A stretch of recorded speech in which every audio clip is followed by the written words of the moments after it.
Hello and welcome to the Tea on Sustainable Living podcast, where your hosts, Hannah and Brandy, try and help each other navigate the big messy gray area of giving a shit about the planet, and hopefully helping you along the way. Each episode, we have honest chats about our sustainability fails, sometimes amongst ourselves and sometimes with guests, while also leaving you with a little sprinkle of hope and inspiration to keep on giving a shit. So, go make yourself a cup of tea, get comfy, and let's dive into the episode. Hello, Give a Shitters. This is Hannah. And this is Brandy. And you're listening to episode number 7 of the Tea on Sustainable Living podcast. Number 7. Woo. That was very unenthusiastic. We're both low on energy today. Yeah, it's a lazy Sunday. We're having lazy Sunday vibes. But we're still coming to you today to talk about flights. Oh, yeah. A bit controversial, that one. Yeah, I think it's definitely a big grey area for both of us. Yeah. As we'll talk about in a minute. Oof. Yeah, we'll dive into the grey. What's our tea time today? Ooh, I don't think either of us are drinking tea. This might be the first time. Yeah, I have leftover coffee. I'm sorry. Yeah, I've just finished a coffee, and I was actually planning to drink this tea because I've chosen chili dulce, like sweet chili tea, which sounds really weird, but it's delicious, and it's one of my favorite teas. So I was like, oh, I'm definitely going to be drinking that today. Interesting. But I'm not. But I probably will later. So I'm going to take that as like a win. And I actually decided to focus on one of the ingredients in it, which is fennel. Ugh. I'm not a fan. Yeah, no, this would not be like Brandon's tea at all. It's like got fennel, it's got licorice, it's got something else that's like really pungent, like anise. It's got anise in as well. I just like all of those flavors. Yeah, and I love them all. So anyway, it's like a blend made with black tea and then lots of the ingredients I just said, and I think there's like one or two more. But anyway, I picked out fennel, which was originally from Southern Europe, but is now like a lot of things grown all over. And so I chose a project that's in Spain, which is where we are. And it's actually a project I've known about for a while. And maybe I've never visited, but I think I would consider volunteering there, or I'd just like to see what they do. So it's a project based in Andalusia, which is in the south of Spain. And it's called Sunseed Desert Technology. And it's in this like little like off-grid town. Pueblo, like village, called Los Molinos de Rio Aguas. So apparently there's like several projects based there. And so I just picked out this particular one, which I knew about. And so it's a community-based project. So they like support community living and have volunteers and people who kind of like, I mean, they're like staff members, but I think, you know, it's like a voluntary role, but just like longer term. And they work with European Voluntary Corps as well. So it was founded in 1982. And then they like, I don't know, I was going to say built their first house in 1986. I don't know if they built it. They like founded the actual like community space in 1986. So it's been going along for a while. And their main aim was, and still is, I think, although I think it's got bigger, but when it started was to look for like alternative like research around combating desertification. So desertification is when the soil degrades and basically turns into a desert, or is like moving towards that. The soil stops supporting growth. Exactly. So that might be, I mean, obviously there's certain areas which are prone to that because of the heat, such as in southern Spain. It's a big issue, like the Mediterranean in general, in Italy, in parts of Africa. And often it's to do with the removal of vegetation for building or for certain types of agriculture. And that's like exposed the soil and like made it more difficult, like the kind of those like natural processes that had been in place already. Are like removed due to like human, like negative human intervention. So it's quite a big issue and has been for a long time. As you can see, this was set up in 1982, which is 40 years ago. So what are they doing to to combat this desertification? So I think they do like research into various like technologies. And then I also found about some research they've been involved in, which is around mycorrhiza. Mycorrhiza. I have no idea how you say that. And I'm just going to read what they put on the website because I have no idea. I had no idea what it was, but it was really cool. So I don't know if they were like the main, I think they were just like involved in the research. So maybe they did some testing between like 2004 and 2009. And it says on their website, it just says mycorrhiza. That's how we're going to pronounce that. Is a symbiotic association between a fungus and the roots of a vascular plant. This ecotechnology is an important tool in ecological restoration. The researchers were able to improve the ability of plants to survive in the arid conditions of this very dry region. The mycorrhiza association with plant roots enables plants to gather more nutrients and water. And the researchers developed repeatable methods for supporting plants. So that's one thing that they've been involved in. So yeah, it's a pretty cool project. Sounds promising. Yeah, for sure. And I think obviously it's like a community living project, a lot of volunteers. So I guess exploring alternative ways we could build community and like support community as well. Mm-hmm. Yeah, I think you've told me about this place before. I think I had considered it back when I was back in like lockdown days, and I was like, I'm going to be a digital nomad.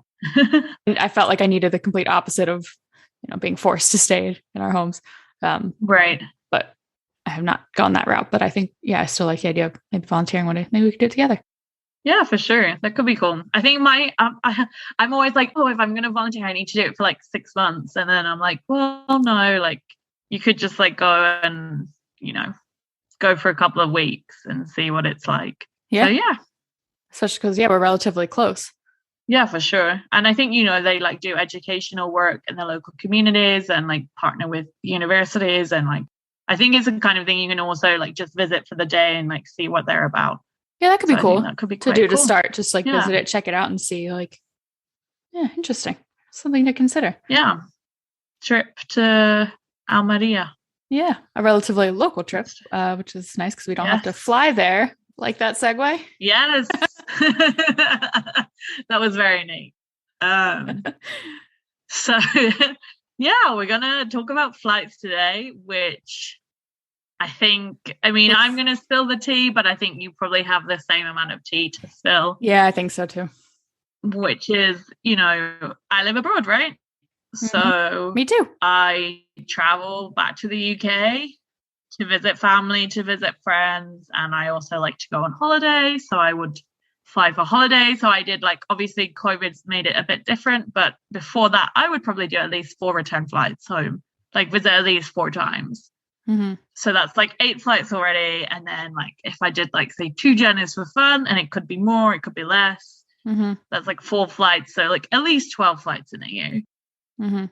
which is not great. And especially it was really interesting. I think we're going to talk about this, but doing some research into the facts and figures and realizing really how few people fly, even in rich countries. So even in the US is way beyond, but even in the UK, it was only, these are pre-COVID statistics because obviously COVID's changed that, but it's where we're going to see the world carry on probably post-COVID. I don't think anything's really changed in that way, but in the UK, only 50, I think this was in 2018 or 2019.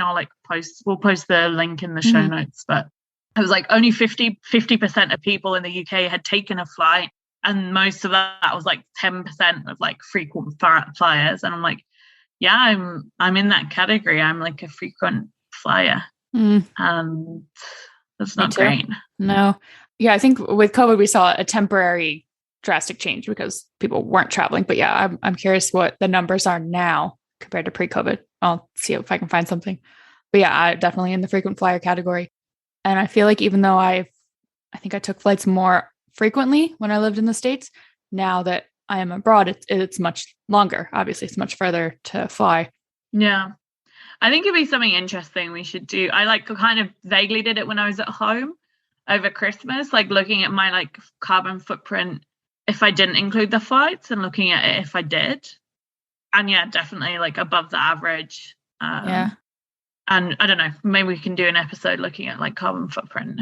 Yeah, and I there is one that I do donate to monthly, Go Climate. They were Go Climate Neutral, and I think they just changed their name, rebranded to Go Climate, because the idea of they want to do more than just be neutral, have like a positive effect. So yeah, I think I calculated my carbon footprint and included an average of flights, and then I donate monthly accordingly. But yeah, That's carbon offsets, as a whole. We'll probably talk about a bit, but it can be a whole tangential thing. That was one of the things I like noted down. Like, is it worth it? Carbon offset, planetary. Is that just a way of like us dealing with guilt around it? Does it make a difference? Does it matter who you're donating for? Like, I normally do it like when, it'll pop up on a lot of flights. Like, do you want a carbon offset? Like, here, pay like 2 years more. And I do it because it helps me feel less guilty, but I don't actually know if that is making any kind of a difference. Well, I think it does depend on the actual company of who you're giving your money to and what they're doing with it to offset. So that's a thing. And then a separate thing is offsetting in general. Is that, just a way to curb guilt? Is it doing good? Because I've heard people argue that it's like trying to fix a problem and when you could just not contribute to the problem. Like you can fly and then offset that, but you're still, which is good, but you're still creating, I don't know, more emissions by flying. So you could just not fly and then you wouldn't have to offset anything. And then you could still support a tree planting project or I think the most, what is it that soaks up the most carbon? Algae in the ocean, I think actually does the most. So whatever you're donating to. While I understand that or can follow that reasoning, it's not so simple. I think you can still, like, I contribute monthly with the knowledge and understanding that it's not like, oh, it makes everything I do A-okay and I can just keep on living. Like, it's just a part of my lifestyle. And carbon offsets is like recycling, a good place to start, but a bad place to stop. I think it's the best way I can put it. Right. Okay.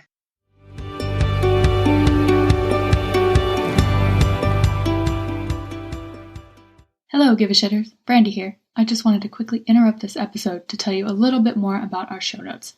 Each episode has a dedicated show notes page on our website, thetonsustainableliving.com/show notes, where you can find more information about the topic of the episode. In addition to links to any articles and resources mentioned in the episode, we throw in a few more ways for you to keep on giving a shit. From articles and documentaries to books and apps, we want each show notes page to help you feel better equipped with information and tools to take action today.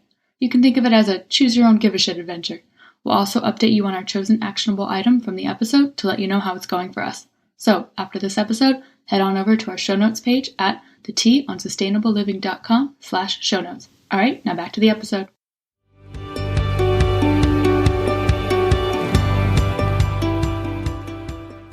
It's a really interesting one because I feel like for me, flights and this, it kind of takes me back to those bigger issue questions like, should we just not live abroad? If I didn't live abroad, I would be having less impact on the environment.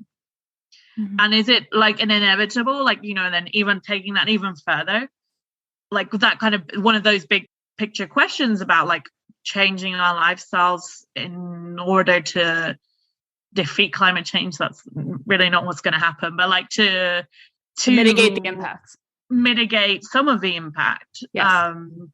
Is it just like inevitable that our worlds become kind of smaller in inverted commas? Like, do we just have to kind of go back to before that, only that you actually can't travel as much as you can, that like the kind of fruits and vegetables that have to be like flown in, we just don't eat anymore? Is that the only way to go? I don't think so. Obviously everyone has to make their own decision, but I think the word you use, smaller. Yes, I think it's inevitable that our worlds will become a bit smaller. It's unrealistic to expect no more avocados flown into anywhere that doesn't grow them, no more traveling to another country by plane to, whether it's to see family or for your own enjoyment. But I think if you shift the focus, it's like we were talking about in the food episode, like if you shift your focus and just eat more whole plant foods, you are making a more positive choice and having a more positive impact on the environment. So I don't think it has to be an all or nothing thing, but you have to find your own comfortable enough place in the gray area, and where that is for you will be different. For me, I chose to live abroad, and now that I am here, that is fewer flights to have a European vacation because I'm here. I can take the train.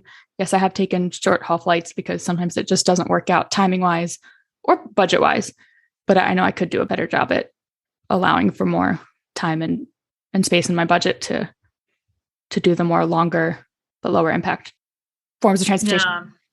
Yeah, it's an interesting one because I have a friend who's German, and she basically doesn't fly within Europe if she can 100% avoid it. And she obviously, we've talked about it, and she's aware of the privilege in terms of finances or time, but she was just I just decided not to do it. And she was just I just don't look at flights because I know it'll be so much cheaper and faster. And so she's visited me from Germany, and that was a 24-hour or 30, I think maybe even more train journey. Mm-hmm. And she had to work out the various stops, and obviously you're going through multiple countries. Should we be doing that? I think if you can, I think there are so many factors that go into whether you can even do that. What's your work situation? If you only have so much time off work and you want to go visit friends or family, you can't do the longer route. But I in general, yes, if you can do the slower travel option, I think that's the way to go, to stay in a place longer, if you can afford the time to get there a bit later than you would if you just hopped on, a 1 or 2 hour flight, then I think that's great. But yeah, I think it's shifting the mindset and trying to look at that first to see if it is a feasible option instead of just counting it out and just looking up flights first. So I think just that small thing, no, every time you won't be able to do the longer option and often the more expensive option. But if you shift the mindset and try to start there first, if more people did that instead of, getting on a boat across the Atlantic Ocean instead of a flight, then I think that would have a bigger impact overall. More people making smaller shifts. Yeah. But I don't know. I don't know the numbers. That's just kind of my take on things in general. I want to agree with you. I feel I do agree with you, but I wonder if it's just a cop out. It's oh, well, I want to be able to maintain this lifestyle that I have, which I do. Mm-hmm. So, well, I think it's a matter I'm just going to be I can, I'm trying my best. And it's well, really? I was, to be fair, I was shocked, looking at the statistics. I did know it was there was inequality in flights, but it's and I'll post those links. Obviously there's always variations in statistics, but 1% of people cause half of global aviation emissions. Mm. And in 2018, only 11% of the world's population took a flight, and 4% flew abroad. Mm. Yeah, I'm not saying it doesn't have an impact, and that, just keep flying and even, and just focus on other areas. But I think I'm just looking at a bigger picture, expecting the world's population that does fly, the percentage of the world's population that does fly, expecting them to drastically change their lifestyle. I just don't see as being realistic. So, I agree. I don't think it is realistic, but can we do that? Maybe I'm being very negative, and there's, developments in technology and that kind of thing, but it's as an individual, I do get a lot of value from where I live and the experiences that have enabled me to travel. And that's obviously a very privileged position, but is it enough to say, oh, that's valuable to me, and so I'm just going to continue doing something? Was it enough for you? I mean, that's something only you can answer, because I think we touched on in a previous episode, making blanket statements the way other people should live. It's easy to do on paper, but yeah, I think only you can answer that. It doesn't work in reality. Yeah, absolutely. And this came up in, I did a workshop recently. It was a climate change policy and how to get, what policies can we as a group come up with to keep the temperature below 1.5 degrees Celsius increase. And we got there in the end. And it wasn't any one thing. It was like bits of everything, decreasing fossil fuels, increasing renewables. There's just so many parts to this conversation. So, it's easy to say, stop flying, and that'll be your, sustainability good deed. Yeah. And I feel like I sometimes go down that path with how I eat, because I know that I don't remember the exact statistics. I think it was in a documentary, but I think they're close, that the impact of eating an animal-based diet and transportation industry as a whole, not flying, but as a whole, they're very similar. I think they were somewhere in the teens as far as the percentage of emissions. Yeah. I mean, yeah. So sometimes I think, oh, okay, well, I eat the way I eat, so it's okay that I fly. And I think that is harmful, can be harmful way to think, but at the same time, like, one person can only do so much. And if I personally go down the route of, okay, yeah, well, I can do more. Okay, I want an air conditioner. Okay, I do this. Okay, I like the heater on. I like it. It gets overwhelming. So I think I kind of tell myself that when I'm feeling overwhelmed, I'm like, okay, step back. What's like a smaller thing I can do? Because saying you're going to not fly if you're used to flying multiple times a year that's going to be a big change. But I think if you slowly shift your focus, okay, what's one local trip I can make? Maybe I can take the bus or the train, explore, a local area. Yeah. Instead of one long haul flight. Like, that's a big impact. So I think if you start there and shift your impact, then shift your mindset, then over time, I think that'll lead to more change. I know we don't necessarily have the luxury of time, but I struggle with like the realistic aspect of it. Like there is like a black and white on paper, what should be done and what will have impact. But then what does that look like in real life? Yeah. No, I mean, it's true. Like, even having this conversation, I like do get to that place of like guilt, but I'm still going to fly home and fly back. And I think, I don't care enough. I don't care enough to change that because that's how I want to live. Yeah. Fundamentally. I agree. So, instead of letting the guilt, weigh you down, like, okay, where can you shift your energy into making a difference somewhere else in your life? Because it's like when you, declutter, people say, don't start with the sentimental stuff because that's the hardest. Start with the easy wins and then work your way up to it. So if there are other areas you can make changes in. Yeah.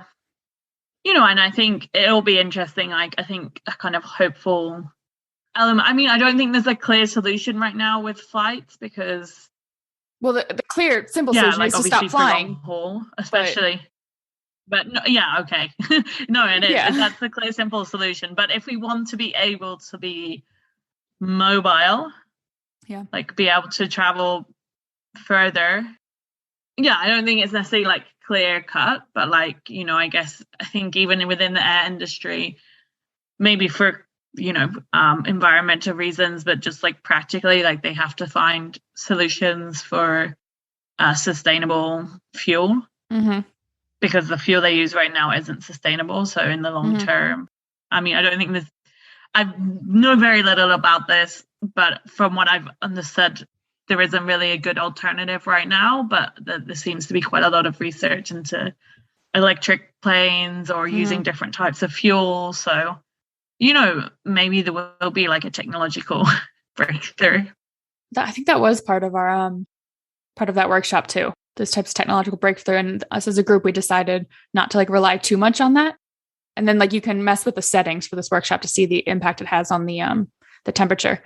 And we turned it all the way up and we turned it all the way off. It got turned off because the other people in the group were like, well, no, I don't want to rely on that technology that's just starting or hasn't happened yet.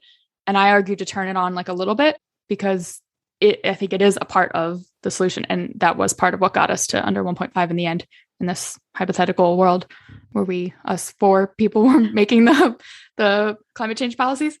That's cool. Yeah. Sounds I think like it's a part workshop. Yeah. And it's not, I'll definitely link to it.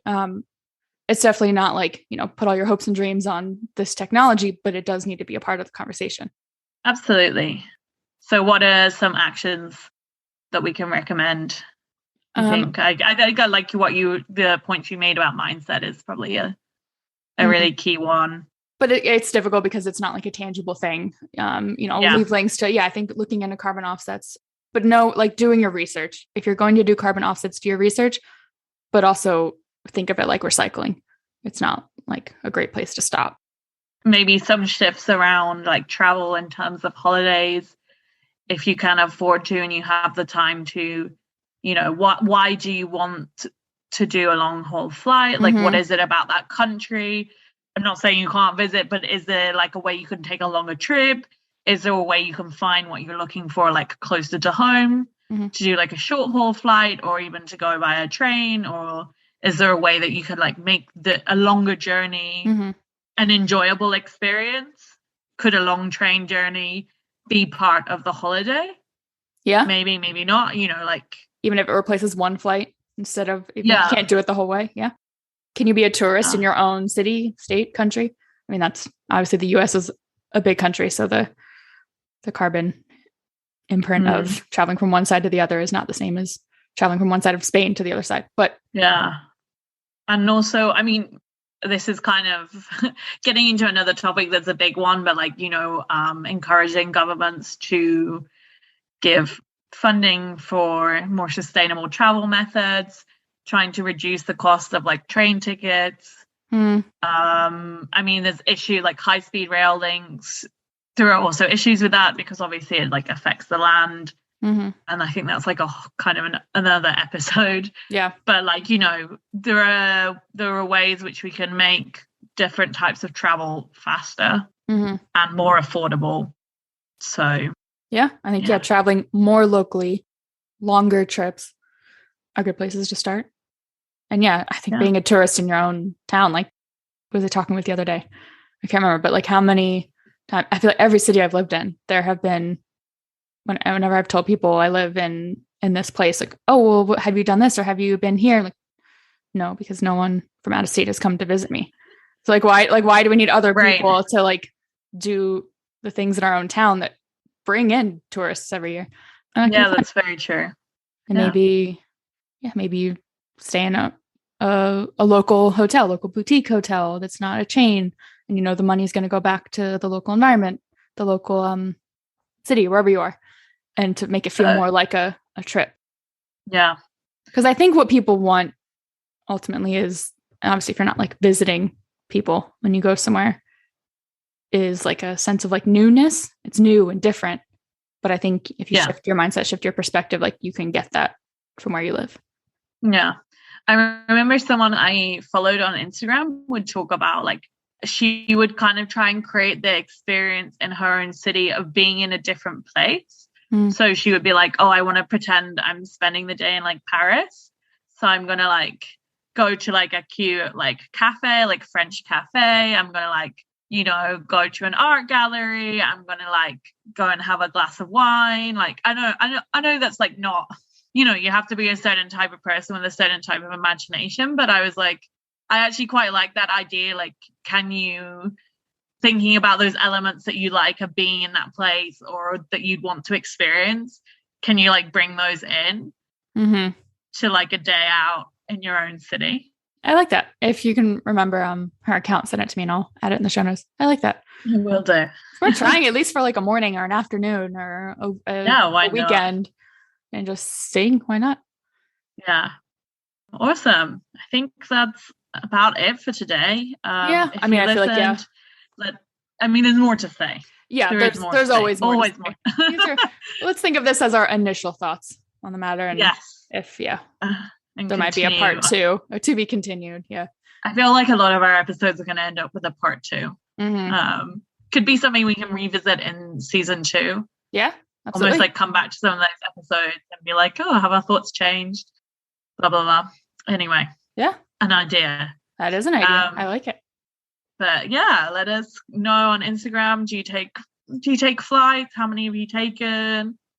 Is it something that bothers you? Yeah. Do you experience the guilt, the environmental guilt from it? And how do you deal with that? Because we would like some help with that as well. Yes, so let us know on Instagram at the Tea on Sustainable Living. And you can also comment on our show notes, which is basically a blog post with links to things we talked about. The teaonsustainableliving.com/episode 7. The number 7. And that should take you there. And you can leave a comment if you'd like to do that there. And yeah. Have a wonderful rest of your day, wherever you're listening from. Yeah. And till next time. See you later. See you later. I got her to say it. Yes. And cue music. Thank you so much for listening to this episode of the Tea on Sustainable Living podcast.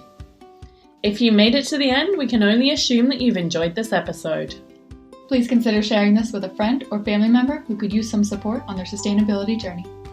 And find us on Instagram at the Tea on Sustainable Living and let us know what you liked about the episode. All right, give it shitters. See you later. Get it? See you later? As in, see you later? So funny. Why?